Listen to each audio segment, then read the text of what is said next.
a todos vosotros y vosotras y a los 500 que se han tenido que quedar fuera.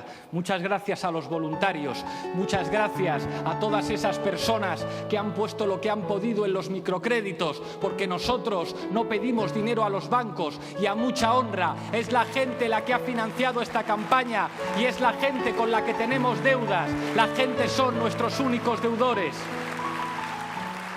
Y esa gente, vosotros y vosotras, tenéis que ser apoderados e interventores en las elecciones, porque el día 20 nos jugamos la victoria. No puede haber una mesa electoral en el que no haya una apoderada, un apoderado de En Comú Podem, porque vamos a ganar, porque estamos muy cerca, porque estamos de remontada, porque las gentes nos van a llevar en volandas al cambio político en España y en Cataluña.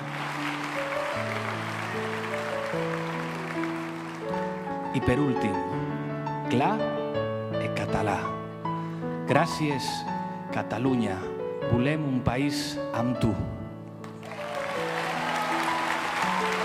Els imprescindibles. Sense vosaltres no n'hi ha campanya.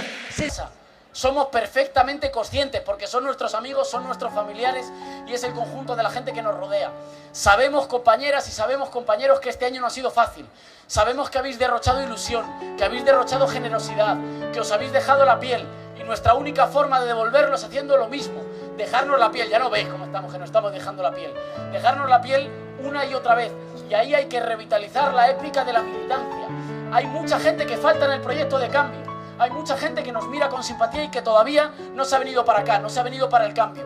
Y a esa gente hay que invitarla. Y esa gente tiene que formar parte del bloque que recupere nuestro país para sus ciudadanos. Ahora bien, a los que estáis aquí, vosotros ya estabais desde antes de eso. Vosotros estuvisteis desde el principio. Vosotros os habéis quitado noches de dormir, os habéis quitado salud, os habéis quitado muchas horas de ocio, de otras cosas, para militar por el cambio. Y vosotros sois lo mejor de nuestro pueblo, porque sois la gente que abrió camino. Sabemos que la vida es difícil, sabemos que el trabajo en el día a día es difícil, que no siempre el trabajo organizativo es fácil, que tiene sinsabores, que no todo funciona siempre, que a veces hay que pegarse varias veces contra un muro hasta que lo conseguimos sortear. A nosotros nos pasa lo mismo. En realidad nosotros vivimos exactamente los mismos problemas. No ha sido sencillo, lo que viene no va a ser fácil. Los que tienen todavía el poder le tienen miedo a lo que diga la gente y van a darnos un otoño que va a ser calentito. Pues bien, solo hay una receta para pasar ese otoño. Hay que cuidarse, hay que cuidarse y hay que cuidarse, y hay que seguir militando con el orgullo de que nosotros somos los que hemos dicho que en un país democrático nadie tiene que tener miedo al futuro. Gracias, compañeros.